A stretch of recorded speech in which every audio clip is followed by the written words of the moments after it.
have used software that sits behind it. Rahul's team in India are the ones who are making it. Thank you, Rahul. All right. Now we have the financial whiz-kids that we have right now. Can I invite Ludwig? Come on up over here. Ludwig is the newest kid in the block. But then when you talk to him, he knows everything around here. He knows what sessions are happening. He even knows Hindi and Telugu. And Ludwig is from Deutsche Börse. And that software powers the world's most complex stock exchanges, including the Frankfurt Stock Exchange. Thank you, Ludwig. Thanks for being here. And the Bombay Stock Exchange, just so that you know, right? All right, when it crashes, only the stock market crashes, the software does not, just to make sure that happens, right? So thank you for that. All right. Okay, next we have Arindam from State Street. And State Street is no stranger to India. They have been doing business here. They are having centers over here for a really long time. So he's a veteran here on the financial side and have got their own capability center set up over here. Come on in. Thank you, Arindam. Last, but certainly the best, we have saved that also, and Deepak, friend, mentor, advisor, long before GCCs were called GCCs, Deepak had already advising people in terms of what talent means to India. So he's one who has set up one of the most technologically advanced tech centers over here from Pegasystems. Deepak, thank you so much. All right, gentlemen, I'm going to join you over here. And I think all of them have actually, hopefully all of you have mics. In case you don't, then please do share that with you. I'll pass it around as well. All right. My name is Karthik Padmanabhan from Zinnov, and great to be here. All right, so we're going to start with GCCs itself. The first questions first to all of you. Why Hyderabad? Why are you here? Why did you choose? And why is talent special here? Oh, well, I think that's reasonably an easy one to start with, right? I think a good one to start with. See, for us from a GCC perspective, I think there are three fundamental things that we look at. One is in terms of the availability of talent, obviously, right? Second is the infrastructure and ease of doing business in terms of when you can start, and more importantly, can you scale, right? That talent and the scale. And then the diversity of ability from a global team perspective to survive in an environment, right? The socio-economic aspect of things. I think all of those things, Hyderabad does a good job of ticking all of those boxes. That's probably what I would say. Yep. Can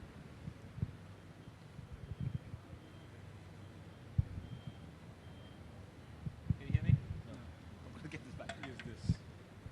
So what we're going to do in this session, and keeping it to about 20 minutes, is to have really sharp, quick ones that we go.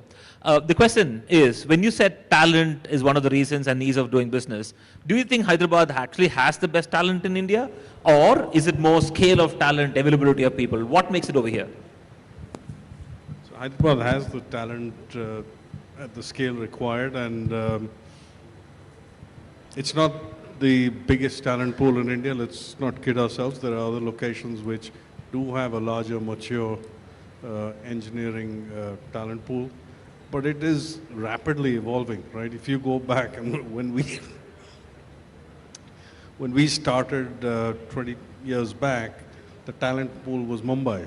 So our first office was in Mumbai. And the talent pool has now become larger. It has become larger over the last 20, 25 years. And Deutsche Börse, just come in here very, very recently. And Hyderabad is known for all of the healthcare GCCs, tech GCCs, and so on. But you interestingly chose to set up a financial GCC along with Arindam here on the State Street side, right? So what was it about the financial side that you felt that you had talent to pick over here? What were the other cities into consideration? And what was your top two criteria to pick one over here? Thank you. Also, thank you for having me again here on the panel. So the criteria which have been mentioned were also true for us. So it was not a 0-1 decision, Hyderabad or nothing. India has many interesting cities to build a GCC, even if it's the first one. But Hyderabad had the best combination of all factors which matter to us, most notably infrastructure, which is still scaling, and we see this here at this great Telangana Rising Summit. Infrastructure for business and professionals, but also infrastructure for living of the talents. So these are the key points. Plus, there is also an interesting and strong evolving ecosystem of financial services companies at the intersection of financial services and IT, and all this combined led us to be here. Got it. So that's on the talent side that we're talking about. And Rahul, I think I'll have to, both the Rahuls, I'll probably talk from a technology standpoint. If you're talking about bleeding edge of technology, if you're really talking about saying high-end talent, not scale of talent, because most of the centers we talk about scale, right? But tell us about talent depth. Do you find really good, strong engineering background, engineers over here who can solve problems in the AI era? You may be able to find them, but you might have challenges as well, right? So talk about maybe one or two of those challenges that you're seeing over here with respect to finding that depth of talent. But if you find them, are they able to deliver to that world class that we were talking about? Hello everyone, it's a pleasure to be out here.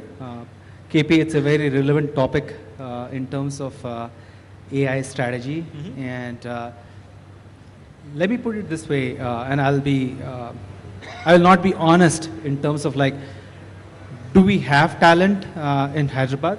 Yes, but ability to go deep and finding the right talent is key. And there have been challenges in terms of finding that talent. The reason I see that Hyderabad has great potential is because just of the ecosystem, and also there's been a lot of well-known GCCs that have been able to grow in that area. And so that is the reason it's easier to find the AI-based talent. But having said that, it's about also the ecosystem where you get in-depth talent is having like very deep education system around it that really harnesses where you go by. And AI is a very recent technology if you think about it. So that's where you can go deep and finding those. If I name through in Hyderabad, Triple IT Hyderabad, IIT Hyderabad, where there is quite a bit of investment that goes into research on AI. So. And Rahul Sule, and Honeywell is a very different organization, right? In terms of what all do you do? It's not the classic typical IT only. It has IoT, it has technology, it has hardware, it has integration, and so on. That sort of mix is what you're seeing today. And you have offices across the world, right? You have offices, you have talent pools, you have centers across the world. Where do you compare, right? I think Hyderabad stands right there. I mean, even we are executing some initiatives which are at the level of the CTO or CEO of the Honeywell, right? So recently, this year itself, he visited us. So we are kind of engaged in the core initiatives that Honeywell really matters. And with respect to skills, right? So some of our key skills are basically sensor to cloud integration, right? So hardware skills, RF skills, the IIoT skills. So all those are kind of available. We get them. The only missing part is with respect to domain expertise, and that's something that we continue to harvest. And now that we are also seeing some peer companies also coming up, so we kind of exchange talent as well. So all in all, I have never faced a challenge where we probably waited more than 3 months to hire the right talent. Got it. We don't necessarily have to go one by one Yeah. exactly. So but if I may add to the talent question, the depth of the talent and what you can do. I'll tell you my own experience with what we're doing at Pega, right? I think one of the best things that we've been able to do is to drive innovation for the global company right from here. Our AI Center of Excellence is actually based out of here.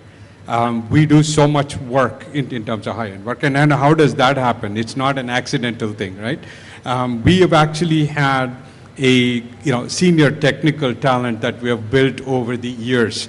And we've had a GCC here for about 20 years now. And so it's actually been a journey. To give you a data point in terms of at least 42% of our individual contributors have at least 12 to 15 years of experience. So it's a intentionally built technical depth in that GCC who can actually lead innovation across the globe. Right. To be able to define some of the AI roadmaps in terms of what we do was no joke, right? So it's actually been done, and we have one of the highest tenures for that matter in the GCC landscape if you look at it. Right. So very quickly switching topics, right? I think we spoke about talent for a long time, the depth of talent, the ability to find talent, what are we doing for the global and so on. But we also know that what got us here will not keep us here, right? We also need to feed, because everything that we see around here is Vision 2037, 2047 and so on. So what are the things that you feel as a GCC What do you need to adopt, adapt, change for you to keep this momentum going? Anyone? Yeah. So that's a great question because, and we were talking about it earlier, is that how many people really understand what the GCC is? Honestly, I don't understand it either, right? Because I'm in the asset management industry and the asset servicing industry. To the point Rahul made is that the domain expertise that you collect behind your experience defines how you service your clients around the world.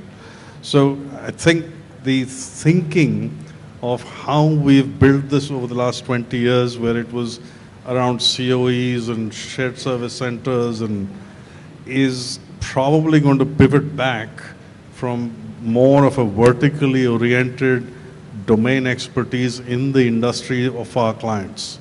And that's what I think the progression will come. And we start measuring ourselves in terms of the outcome for our clients. Right, right. Rahul, you picked up wanting to answer something, but yes. Sorry. Both Rahuls, one after another. Go quickly. Well, Yes.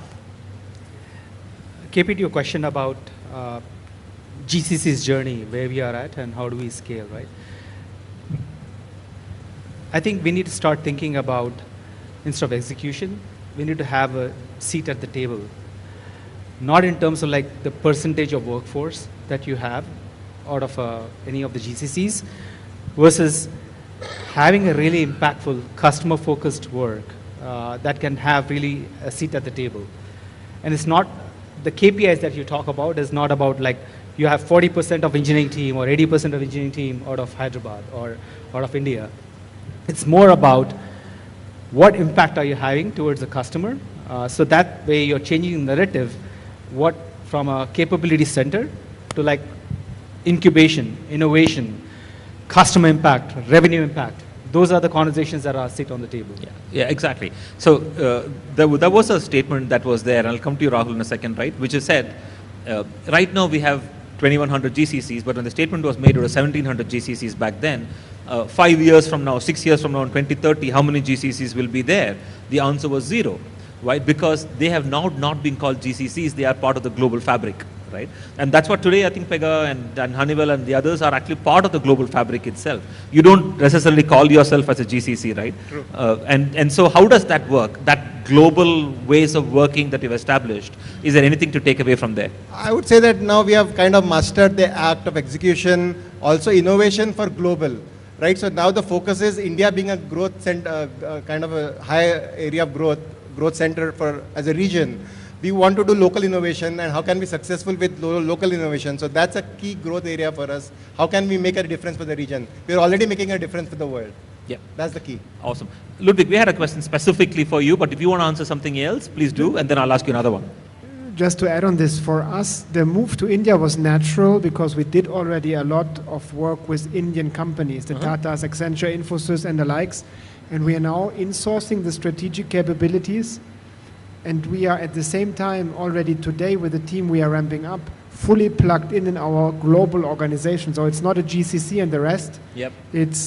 It depends on the domain expertise needed. In some functions, you have the time difference advantage from India to Europe or other countries. So most of the colleagues are plugged in teams which are operating in Hyderabad, Frankfurt, Luxembourg, Cork, and even Prague. And it's seamlessly integrated. So you cannot even sometimes really nail down what is coming out of Hyderabad because the teams are globally connected and working globally already, naturally. Yes. In fact, I think you almost are partially answering what I was going to ask you, which is when you set this up as a new center, what sort of operating structure did you have? Or what were the kind of principles that you come and put in place in the first time so that the integration into the global was already seamless? Maybe two things. One, let's say, leadership principle and one design principle. The leadership principle is, it's not a principle, it's a habit, what we have, that we have a commitment from the European top management, from our mother company, Deutsche Börse AG, from the top, and also the line below is 100% commitment to India as an important place to be, and specifically Hyderabad as the place to be for us, for our internal workforce and talent. Second is that from the very beginning on, all different parts of a capital market infrastructure value chain. Super difficult, I know, but so it means everybody who's doing IT in Deutsche Börse has already, as of today, do IT out of India. So that we have everybody also being really committed from the European guys having teams here. That it's not one front running, but everybody needs to build up teams here at the same time. With different subject expertise, with a bit, at the beginning, different sizes, but everybody who has IT in Deutsche Börse has already today boots on the ground in Hyderabad with own people. Thank you.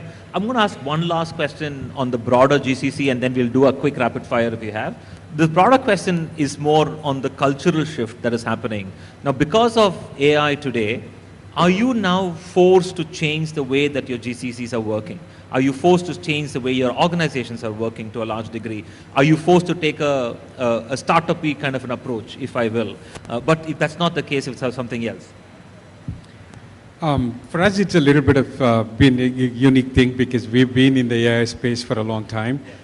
We've used AI, the traditional statistical AI, stuff for more than a decade for that matter. So it was a natural progression when generative AI when agentic AI came through. It was a very easy, transition for us to be able to build those technologies into our platform. So for us, it was an easier transition. And to your point in terms of from an organizational perspective, I don't think it's a technology problem. It's more of a mindset problem. It's a change management problem. And we are hard at it. We want first, really big to be an AI native company. We want everybody to be able to think, think AI first and then be able to leverage that to do better. So we have done a lot of that, in the last couple of years, yeah. So I think the couple of things in terms of how we've looked at Gen AI and agentic AI. Clearly, there are two tracks, right? So there is applications of the use cases which are on the existing structure of the organization, but in parallel, we are actually looking in terms of innovation in ripping out the organization and thinking about the AI's design on a more front to back perspective. So, and the most sort of immediate belief that we have is that actually the existing cakes and candles kind of horizontal, vertical organizations probably will be very different in the future when you take AI support, and we're seeing that come through. Cool. Anything else? No, I mean, AI is a topic which is already there everywhere. So there's no specific Hyderabad-based AI challenge, I would say. It's the challenge we have in every single location, which is adoption, but also proper governance and risk framework around. And third, processes which are ready for AI. Because if you throw AI on a broken process, you have a broken process with AI. I call it agentic AI is for me sometimes a bit this robot process automation on steroids. Also there, if you didn't do it properly, there was shit in, shit out. So this we have to avoid. Well, just to, talking about AI, right? One observation or one phenomena is a lot of the companies start, kind of doing things because of a mandate or because everybody else is doing it. Essentially, it kind of feels like, companies are looking at AI as a hammer and they're looking at a nail to bang on, and everything, you need to actually go bang that hammer. That's really not going to help anybody. That's why you will also see a lot of these talk about 95% of the pilots being failures or what have you. I think what Arina was talking about as far as looking at the right use cases and you're not necessarily solving vanity stuff, with AI and you're actually really making a difference. Yeah, I just want to add, a lot of what I have seen, it's for ABC Fitness, we have just been a year into the journey, right? It's about building teams. And the narrative that is being changed is driving from a AI strategy, incubation, innovation, and being perseverant on driving those projects that are AI related. And that's actually, that puts you in the front. I know there's a lot of nervousness or anxiety around and risk around AI, But that's the opportunity, right? You have it, and you need to lead with it. It's not like, yeah, let's wait, let's see.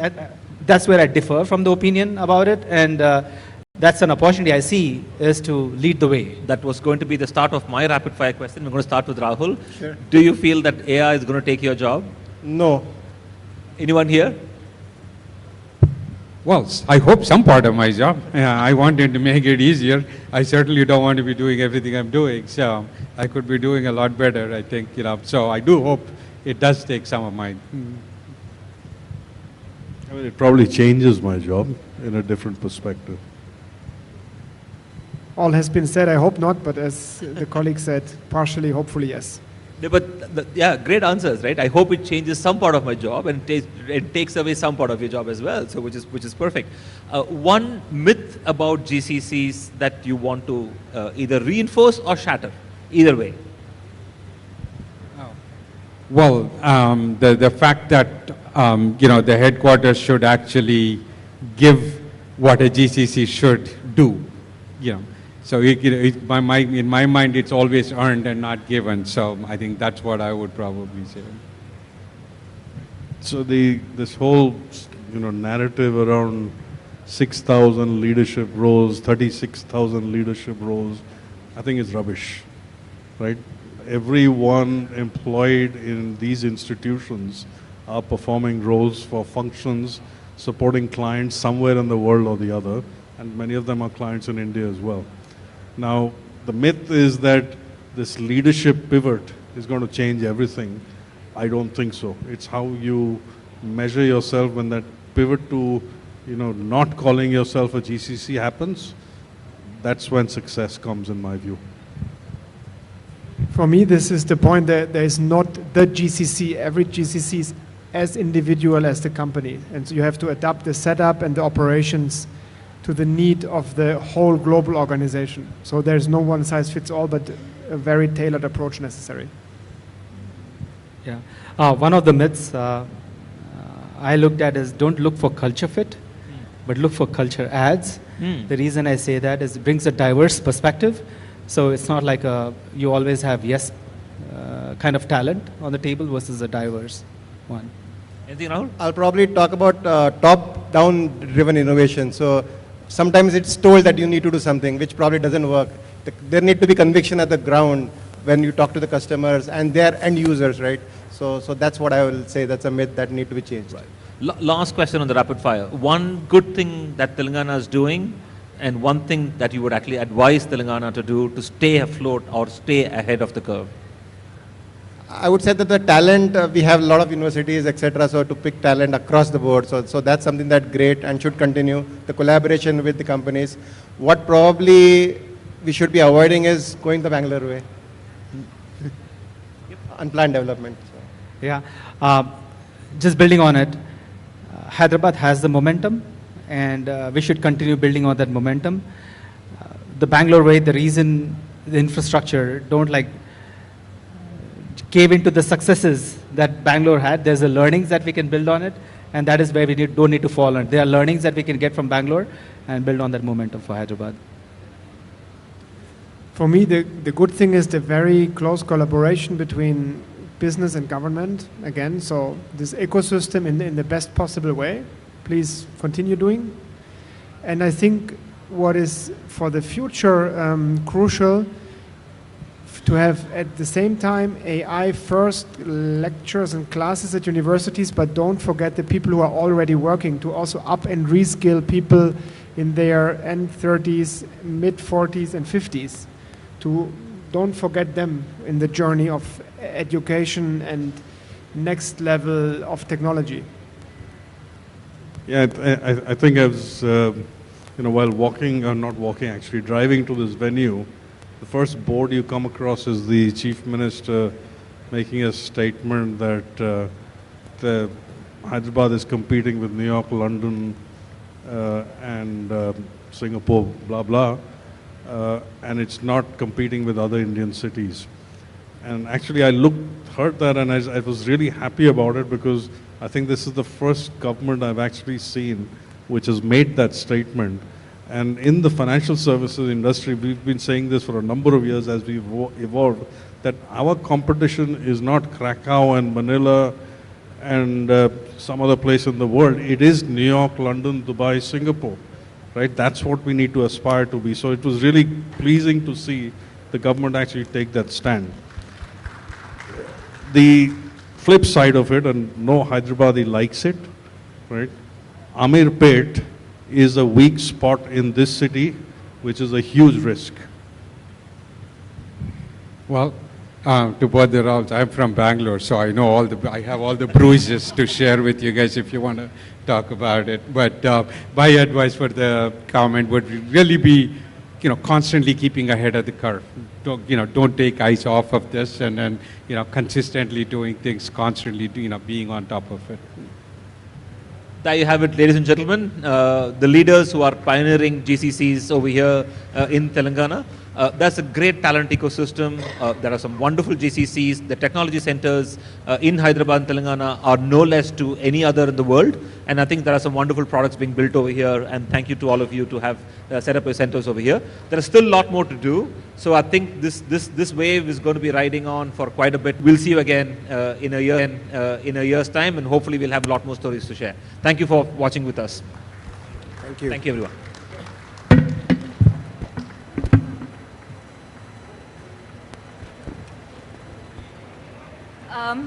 Thank you all for this lovely panel session. It was a bang-on session indeed, and thanks for all the support that you have been lending so far.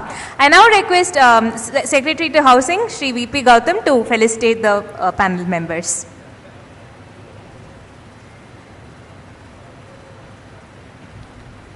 To start with, Mr. Arindam Banerjee, EVP and Country Head, State Street.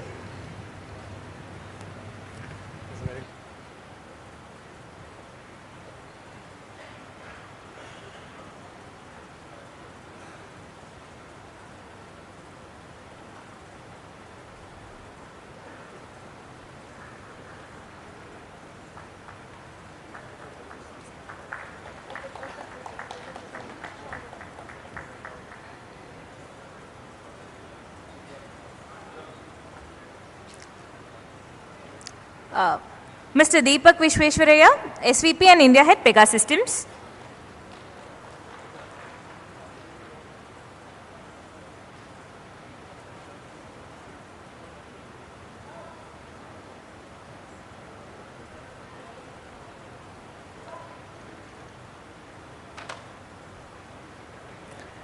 Mr. Ludwig Heinzelmann, Country Head, Deutsche Börse.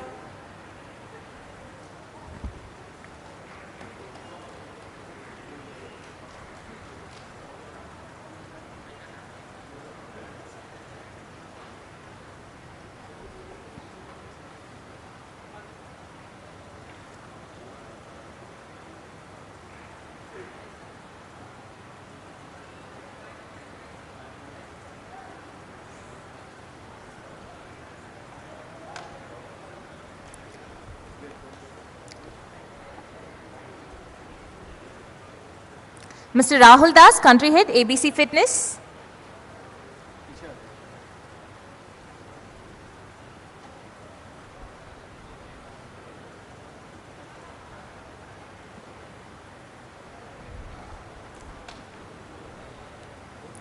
Mr. Rahul Sule, Senior Director, Engineering, Honeywell Technology Solution.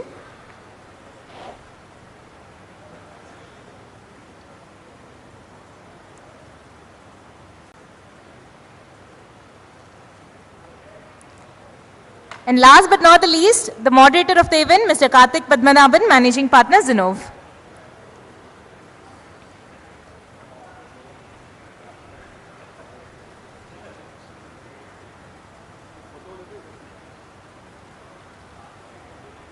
Once again, thank you all for this lovely session. Thank you. Thank you, sir.